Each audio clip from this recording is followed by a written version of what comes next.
I think we all know traditional economic development. You know, you attract big companies through subsidies, you bring in a Walmart, and so forth.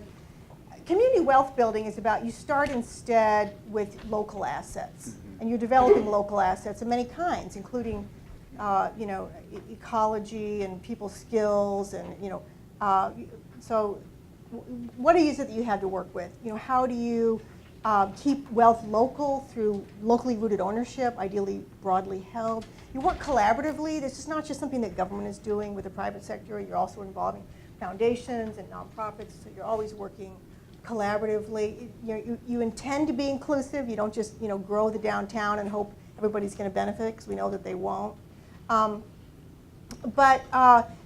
you involve local anchor institutions, and we define those as major nonprofit organizations like hospitals and universities that have $1 trillion of spend in the economy. They're not moving anywhere. They're not going to up and leave. So how can you localize some of that purchasing, hiring, and so forth? So that's community wealth building, or building community wealth. It's a kind of a systems approach to getting something going locally and keeping that wealth local. And just a quick follow-up. What's been the response to these efforts, where you've studied them and where you've engaged with them, relative, again, to traditional practices of economic development?